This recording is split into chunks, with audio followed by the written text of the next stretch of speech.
Welcome back. We are continuing our live mock draft. Kyle, we just finished off with the Seahawks at pick 18 with Josh Simmons. I'm going to give us a couple seconds for some of our viewers to come back. What is our next team that we have up? Yeah, we have the Tampa Bay Buccaneers here at 19, a team who performed very, very well this last year. They brought Chris Godwin back. Good for them. Hey, look, a team that's able to bring back both receivers and sign both of them to good contracts. What a concept. They lost a couple guys, but they did bring Hassan Reddick in at defensive end. They just signed him. Shaquille Barrett's still on the team.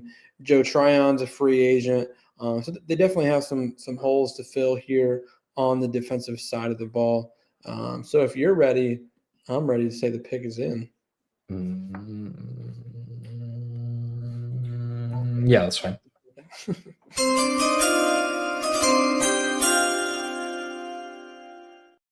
And the Buccaneers are selecting James Pierce Jr., defensive end out of Tennessee. A freaky freak. Listen, Todd Bowles loves pass rushers. Hassan Reddick's on a one-year deal. Shaquille Barrett just came out of retirement. Chris Braswell is still a young guy. Yeah, Diaby I love. But other than that, it's not long-term. It's not a solution. So I think getting James Pierce here for the next 5 years could bring them a lot of juice to that room. For sure. I agree. Okay, I'm good now. All right, let's move on to the Denver Broncos here. Bo Nix played really well. He kind of screwed us over. We thought he was going to suck. He's been pretty good so far for the Broncos. Yeah. Running backs, a desperate need for them. We know Sean Payton loves running backs. Courtland Sutton's still there. I did hear some trade rumors with him, so we're not really sure on that. Offensive line's getting better, and then defense. I love what they've done so far this offseason. I'm getting Hufnanga at safety from the 49ers, and then picking up Dre Greenlaw as well. So I'm ready to say that the pick is in.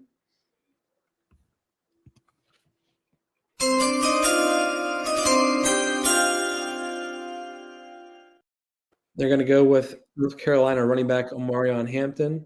Listen, they got rid of one North Carolina running back, Javonte Williams. Let's get a different one, Omarion Hampton, a guy that can do it all for them. Could he be Kamara? Probably a little bit. I think he can do a lot for you, maybe a little bit different than Kamara, but they need a running back who can do different things. And I still think running back is more of a need for them than tight end. There's a deep tight end class, right? So, like, if they really want a tight end, they can get one later. Like a Fannin, who we're kind of a little lower on than some people, he still could be nasty in that type of offense. So I think running back here, Omarion Hampton, he's rising up the boards, would be a good selection for the Broncos. For sure.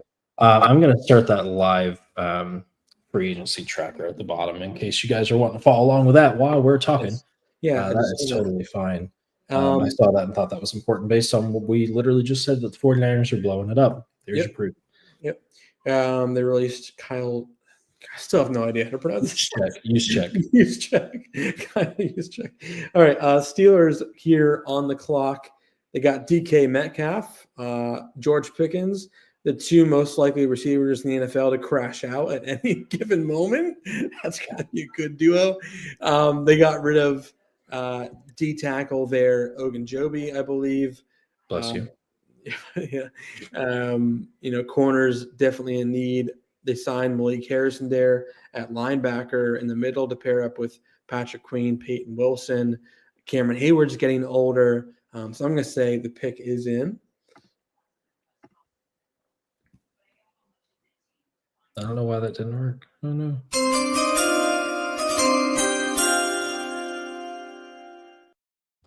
And the Steelers are going to go with Shedeur Sanders. So bring Jerry's comment back up here about Shedeur and the Cowboys, if you could.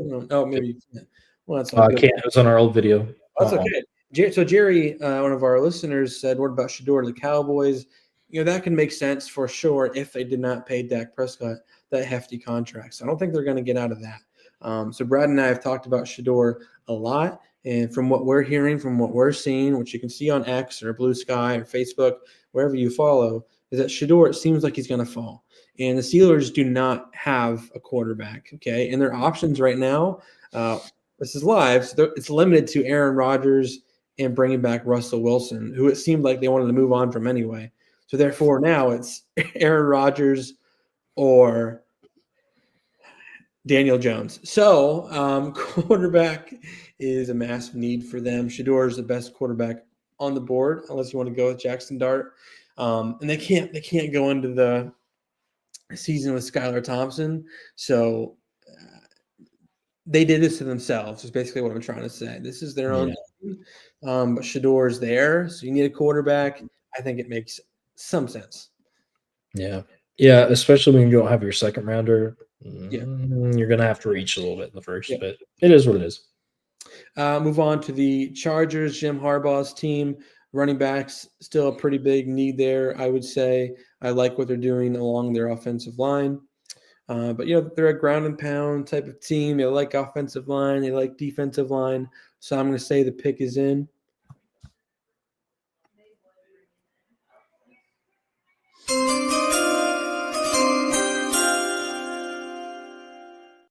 And the Chargers are going to go with Mykel Williams, defensive end, out of Georgia. Bosa's gone. Khalil Mack's back on a one-year contract. But he's 34. I like Tuitu Peloto, but they're going to need another big defensive end. Mykel's going to bring some run stuffing ability right off the bat and develop as a pass rusher. So you want a big defensive end, a guy that's going to fit that system, fit that chemistry, that culture there at the Chargers. I think Mykel's your guy. Yeah. All right, let's move on to the Green Bay Packers here at 23. Packers have done quite a bit this offseason so far, getting Nate Hobbs at nickel for 4 years, $48 million, which is kind of crazy.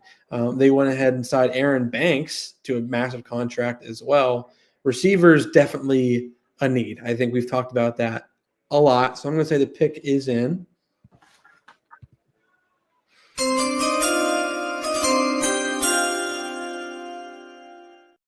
And the Packers are going to go with Emeka Mbuka, receiver out of Ohio State. I think he's different than the receivers they have. Jaden Reed's more of a one-trick pony. Like, he has some really big playability, but I don't think he's perfected as a receiver yet. Dobbs, Christian Watson, not answers. I think Mbuka right off the bat provides you with like a real receiver who knows how to run routes, get open, be a safety blanket for Jordan Love. I think that could be a good pairing in Green Bay. Let's go with the Vikings here at 24. They are on the clock here. Vikings, like I said, got Ryan Kelly at center. That's a good pickup for them. Quarterback, we still don't know. Is it J.J. McCarthy? Is it Daniel Jones? Is it someone else? We don't know. But we do know they have a desperate need at corner. So I'm going to say the pick is in.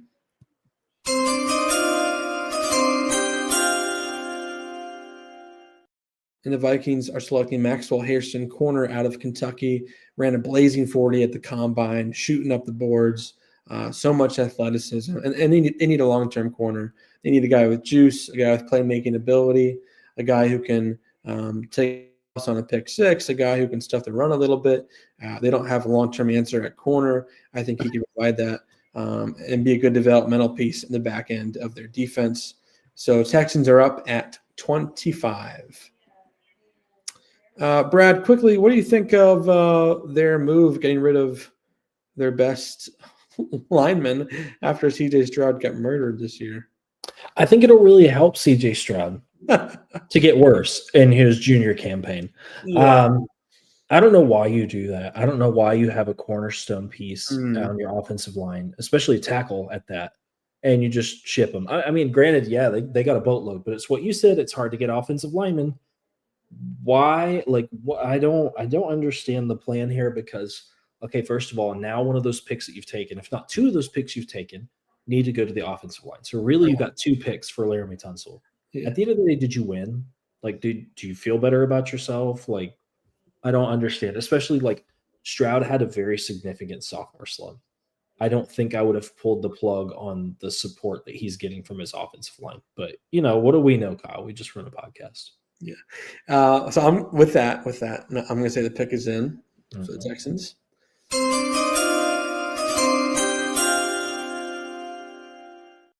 The Texans are going to go with guard / tackle Gray Zabel out of North Dakota State. Tackle, they have Zach Thomas, not that Zach Thomas, Blake Fisher. Guard, they have a need. Zabel ideally could play all 5 positions. Unfortunately, he can't play them all at once, which they could probably use. But I think it's obvious that they have to go offensive line here, and they've kind of just put themselves in a corner with their first pick here. I mean, because there's no way you can go into next year with this current offensive line. It's horrible. So I think there is a way, but I mean, it's not a successful way. Not a good way. So Gray Zabel there at 25. Rams are up here at 26. Rams have done a lot of interesting things, bringing back Tutu Atwell. Cooper Kupp's probably gone. They signed Devontae Adams to a massive contract, even though I think his career is close to being cooked. Don't get it. We love what they have on defense. The young guys with Verse, Byron Young, Kobe Turner, Braden Fisk, Cameron Curl, Cameron Kitchens. They got a lot of young guys there on defense, and then they brought back Matthew Stafford. So I'm going to say the pick is in for the Rams.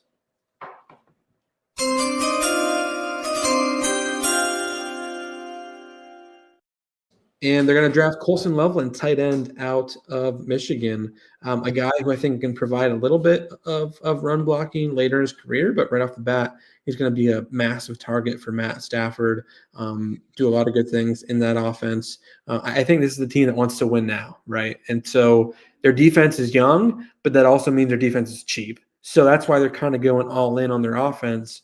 Let's get guys who are productive. Let's get guys who are pros. We'll give them all the money they want. And I think Colson Loveland can right off the bat be a really good piece for that offense so they can try to compete for a Super Bowl. Absolutely. Ravens up next. I want you to take this pick, Brad. You're a Ravens fan. Let's hear it. I want to see what you have to say about the Ravens at pick 27. Sure. So the hardest thing for me to accept is that we may actually waste Lamar's career before a Super Bowl because we just can't get it done in the big games. And if you look at the lineup of guys that are right here, most of the things that you're going to see here is that these guys were X factors. They had something. They had a way to change the game, take over the game. It wasn't just they're on the field. They were everywhere, especially with Ray Lewis, Ed Reed, Lamar. Like, you just can't find them. You can't catch them. They're gone. They're here. They're there. And we don't have that right now. And I think that's what really upsets me. And one of the best things about our defense, honestly, is Kyle Hamilton. And I wasn't sure how I felt about that pick, to be honest, when it came through. It was like, I mean, that's cool, but like, do we really need a safety? And then he's kind of popped off. And honestly, we're like one more guy away from that pass defense just being locked down. So I'm just going to go ahead and say the pick is in, and then I'll explain a little bit more.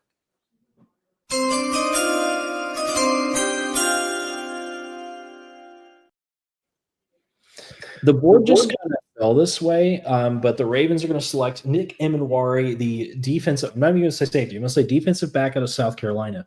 This guy's explosive. He is fast. He is flexible. You can put him anywhere. You can do whatever you want with him. If Tyler Warren is the offensive version of a Swiss Army knife, I consider Nick Emenwari to be the defensive side of a Swiss Army knife in this draft. And honestly, when you can get a guy that can play a couple different areas at a high level, safety, nickel corner, he could come in and play linebacker on a couple sets. Like, he's big enough to be flexible that even if we have holes, we can put him somewhere. And he is an X factor to me if you go watch his tape. Sure, he's coming out of South Carolina, but let's be honest, South Carolina did a lot of unexpected stuff this year and really showed out when they needed to. I just think Emenwari has that pop to him. And if he falls a slow, do I think he will? Probably not. But if he does, can you imagine a defense that features Nick Emenwari and Kyle Hamilton on the back end? You're going to die. Like, there's nothing you can do with that. So yeah, I think if the defensive coordinator is, unique enough to think he is, like, you again, like you said, flexible. You can put them in different positions. Kyle Van Noy's getting older. Chris Boards, Trenton Simpson, I don't think is quite developed. So like Evan Warwick could be a linebacker too in some situations, right? Like you can get very unique with him. And Kyle Hamilton could play safety at times. So I'm sure he could also play a little linebacker, a little nickel. I think there's definitely some options with him there. And the Ravens are known for having those aggressive ball hawking freaks on defense. I think this just adds to it. I think that would make a lot of sense. Let's go to our next pick here. We have the Detroit Lions, a team who unfortunately crashed out at the end of the year, but a team that has a lot of needs on defense, right? A lot of injuries. Unfortunately, they did resign Derek Barnes, which is good. They have Jack Campbell there. But I would say maybe look at D tackle here as a place where they could go. So I'm going to say the pick is in.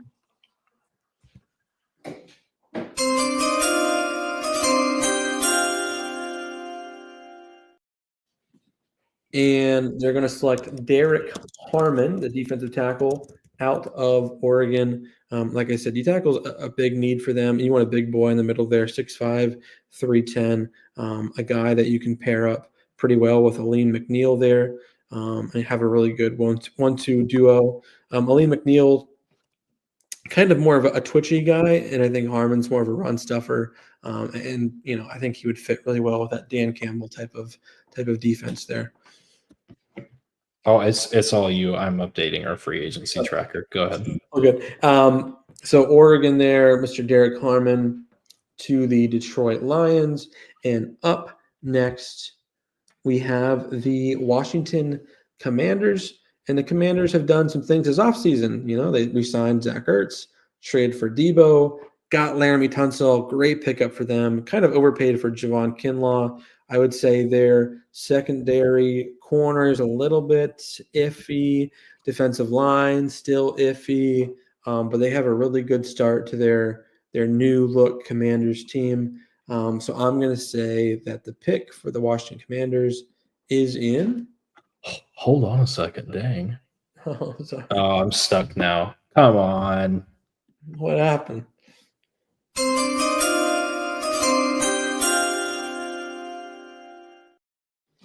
And the Washington Commanders have selected Donovan Ezeruku, defensive end edge out of Boston College, a guy with a ton of production at Boston College. Like I said, defensive line's a big need. They have Cleveland Farrell's kind of a bust there. Dorrance Armstrong, Dan Quinn kind of guy, but not a long-term answer. D tackle, I like with Sheldon Day, Newton as your backups, Javon Kinlaw, Teron Payne as your starters. But defensive end desperately needs some help. And I think with the Frankie Louvu addition of last year, Dan Quinn likes to get a little freaky. He likes to give you different looks.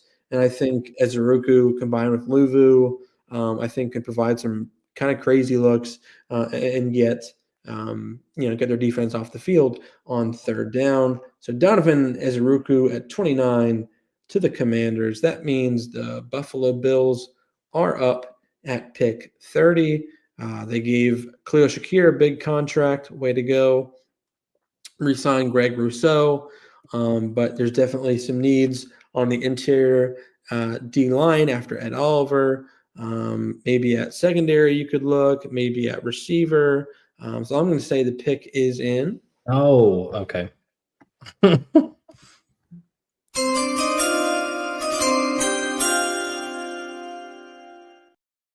So the Buffalo Bills are selecting Kenneth Grant, the D tackle out of Michigan.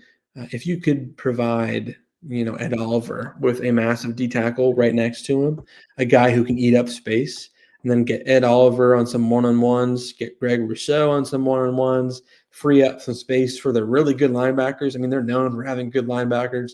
Terrell Bernard, Matt Milano, even Dorian Williams, when he stepped in, provided a lot of juice to that linebacker room.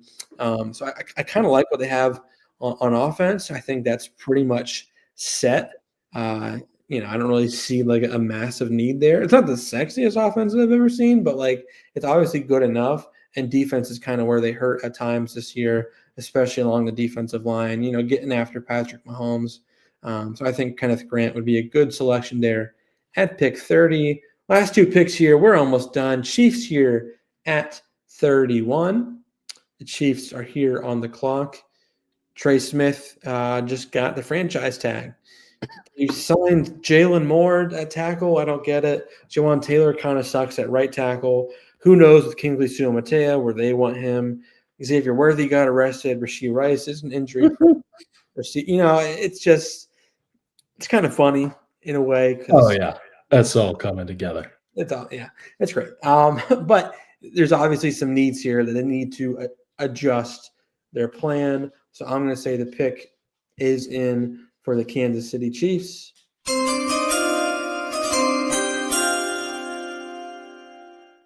And they are selecting Mr. Tyler Booker, guard out of Alabama. Like I just said, Trey Smith franchise tag. Well, that's great, but like if they can't work out a long-term deal, then he's gone. He's going to get traded, right? Left guard's a massive need. Left tackle's horrible. Jawan Taylor's horrible. So maybe you could get Kingsley Suamataia at tackle. Maybe you could convince me with that. Maybe at left tackle or right. Maybe switch Jawan Taylor to left and then put Trey Smith at left guard. And I think you could, much more easily sell me on that offensive line right away rather than just sticking unknowns around Trey Smith and Creed Humphrey, because that's not it, man. Like you need another good player along there. And I think if Tyler Booker falls to 31, I would sprint my card up there. Understood. All right, last one for you fellas. Pick 32, Super Bowl champion Philadelphia Eagles. Oh, breaking news. Chargers just signed Najee Harris. Yep, I put it to the bottom of our thing. That's why I said no, because I was still typing and you said the pick is in. That's a pretty good move. I like that for the Chargers for sure. Pick 32, the Eagles are up on the clock. This was a weird one for me just because they could go – they don't have a lot of needs, right? I don't know. Their running back sucks, or at least the Giants thought so. Right. Becton's out, but Jeff Stoutland can get anybody in there. They lost Milton Williams. They lost Josh Sweat. Nakobe Dean got hurt. So I'm going to say the pick is in.